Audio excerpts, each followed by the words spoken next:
नमस्ते। आप सभी का स्वागत है।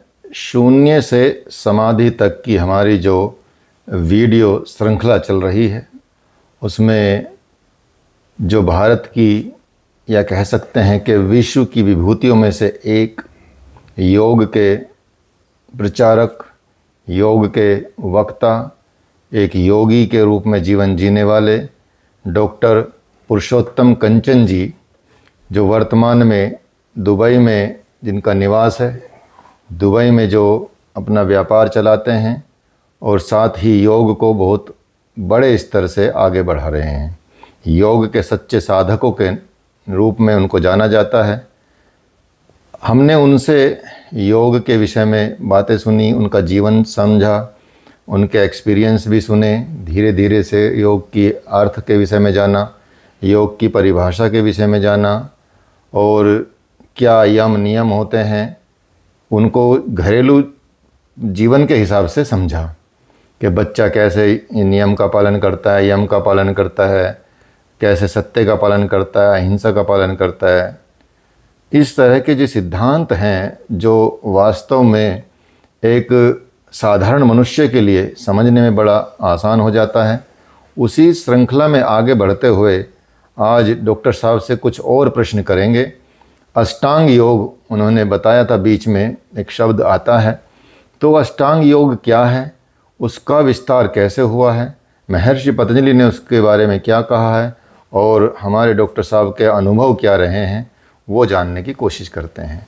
तो डॉक्टर साहब नमस्कार, आपका स्वागत है। नमस्कार जी, आप सब लोगों को भी मेरा नमस्कार जी। अष्टांग योग आप बता रहे थे कि अष्टांग योग होता है और अष्टांग योग क्या होता है, तो वो लोगों को अष्टांग शब्द तो पता होता है लेकिन उसका अर्थ क्या है, उसमें क्या होता है, क्या क्या चीज़ें होती हैं, उसको आप जरा विस्तार से बताएंगे। मैं कोशिश करता हूँ जी जी कि उसे सरल से सरल लैंग्वेज में, भाषा में आपको बता सकें। जी।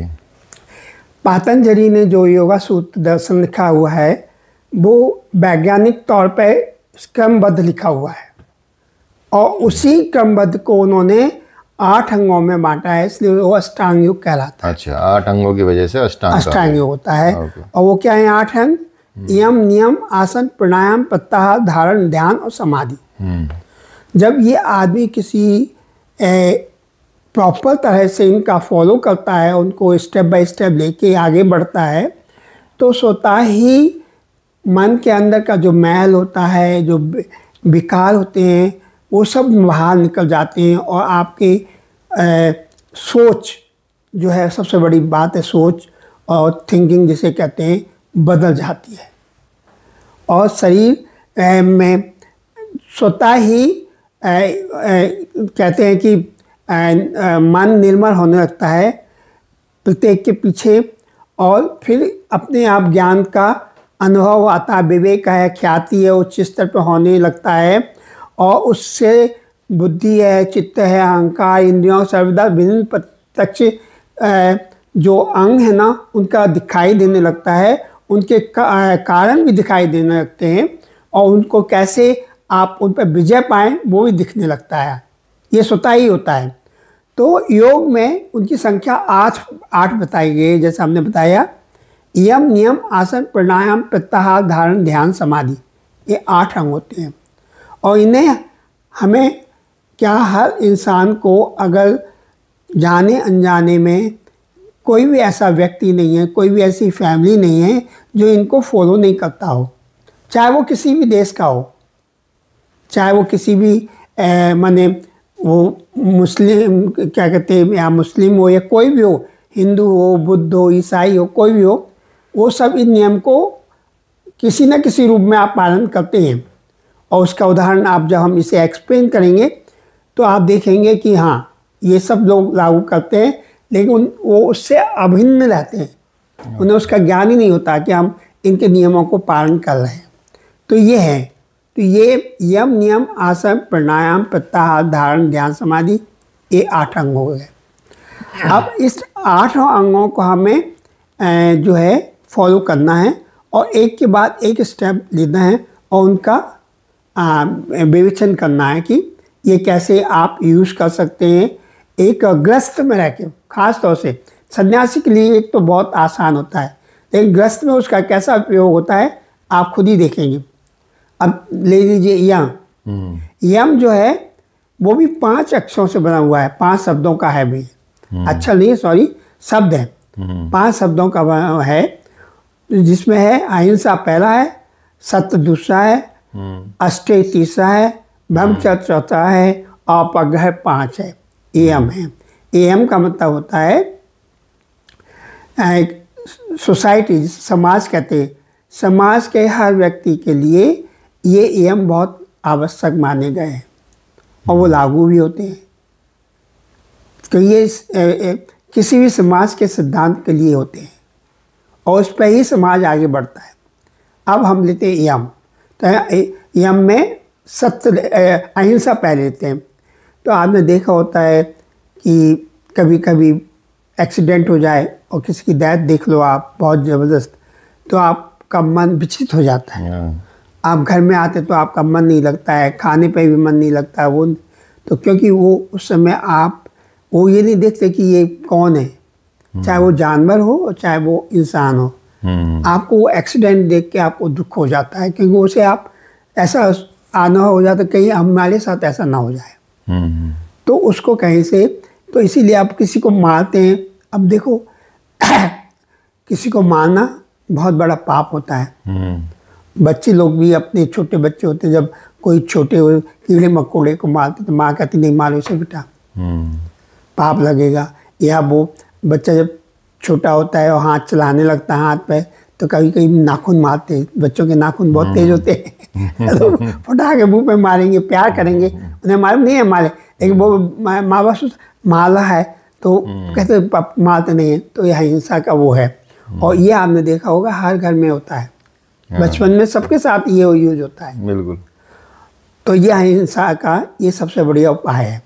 और अहिंसा की सिद्धि होने पे ये देखा गया कि आपके पास कोई भी जानवर भी आ जाए, कोई भी राक्षस भी आ जाए, माने कोई भी आ जाए, वो आपके आगे सरेंडर करेगा, आप पे अटैक नहीं करेगा। इतनी पावर उसमें होती है। उससे निकलने वाला जो वाइब्रेशन ना दूसरे को दूर रखती है और आपके यहाँ चारों ओर सिक्योरिटी पैदा कर देती है।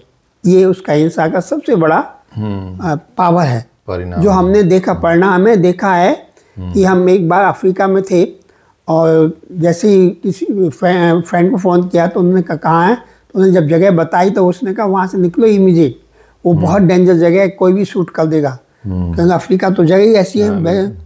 तो हमने कहा नहीं ऐसी कोई बात नहीं है, हमें तो कोई डरने वाली बात नहीं है, कुछ नहीं होगा हमें। तो आप बिलीव करोगे, शाम को मैं उधर से कैसे निकले हैं आप विश्वास नहीं करेंगे, कोई टैक्सी वाला, प्राइवेट टैक्सी वाला लेने को तैयार नहीं। अच्छा। जो वहाँ के अफ्रीकन लोग हैं उनकी टैक्सी में बैठ के जाना पड़ेगा। अच्छा। और वो डेंजरस होता है।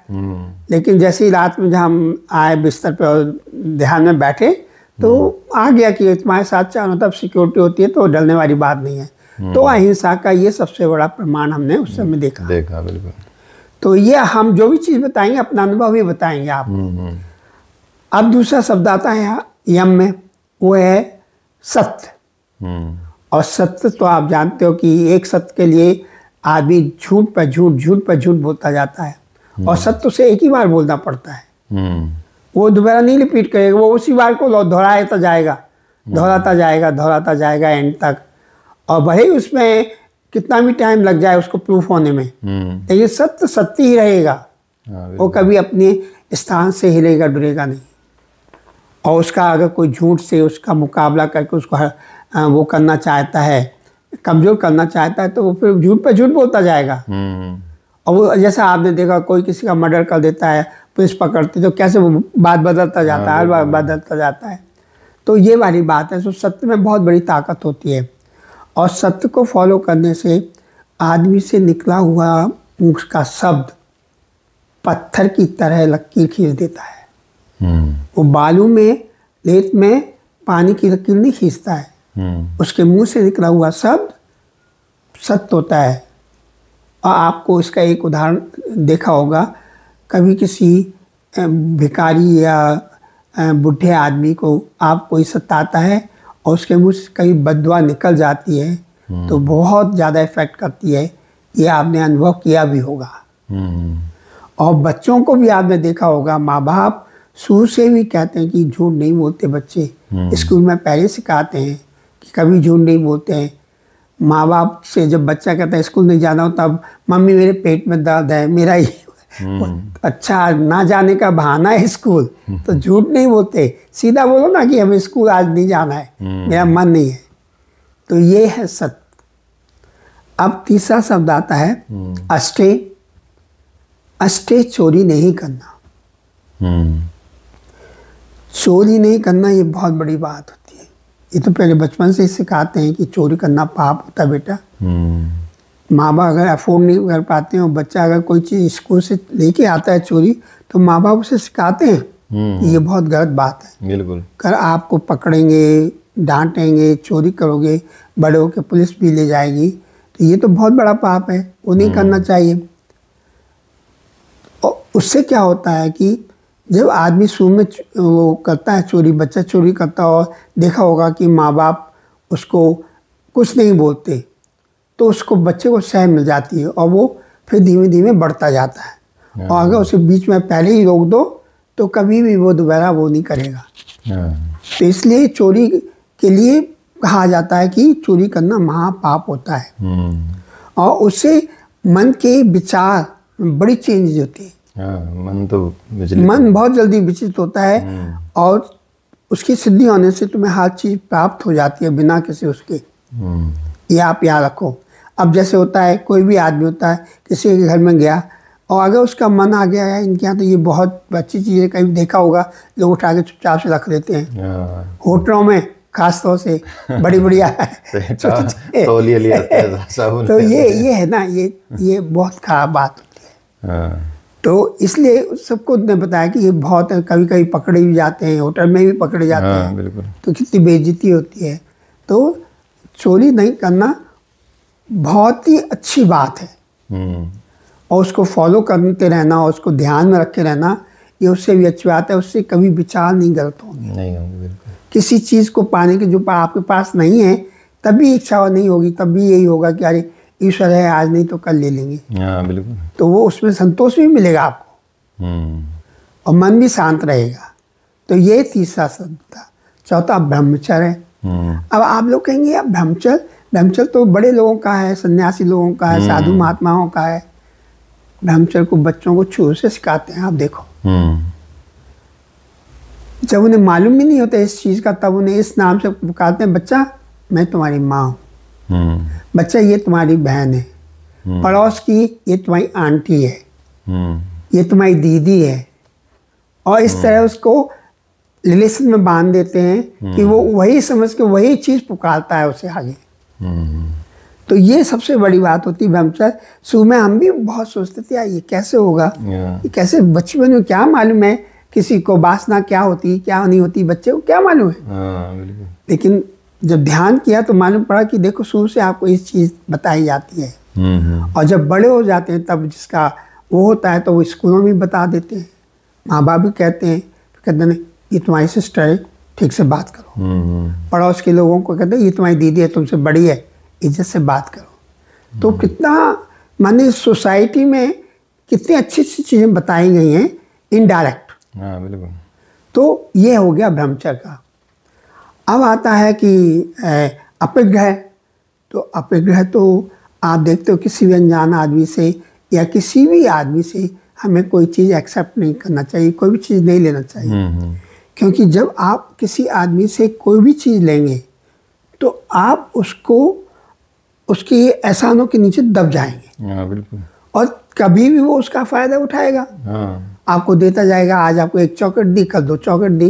आपने केस देखे होंगे कि बच्चों को कैसे लोग ले जाते हैं बाहर बहला के, एक 2 चॉकलेट में, और फिर उनका रेप करते हैं, ये करते हैं। तो ये सब प्रॉब्लम होती है जब आप किसी से एक्सेप्ट करते हैं कोई चीज़। तो इसलिए माँ बाप सबसे पहले सिखाते हैं बेटा अनजान आदमी से कभी कुछ नहीं लेना चाहिए, चाहे वो अनजान हो चाहे वो पहचान वाला हो। किसी से जो तुम्हारे पास है उसमें अपने मन को शांत रखो। और अगर आप इसको फॉलो करते हैं तो आपको पिछले जन्म के याद आ जाएंगे संस्कार। अच्छा। कि आपने क्या, आप किस उस समय क्या थे, ये मालूम हो जाता है। ये बहुत बड़ी बात बड़ी है। बात, बिल्कुल। और ब्रह्मचर्य का पालन करने से आप में जो ग्लोरी फेस पे आएगी और जो बातों में ताकत होगी, कहते हैं ना इसकी शब्दों में बहुत ताकत है, हाँ बिल्कुल, इसके भाषण में बहुत सत्यता है, वो आपको झलकेगा। बिल्कुल। तो ये चीज़ें होती हैं, ये हम के हैं, और ये हर इंसान के लिए लागू होती है सोसाइटी में, कोई एक के लिए तो है नहीं। तो ये एम की बात हो गई आज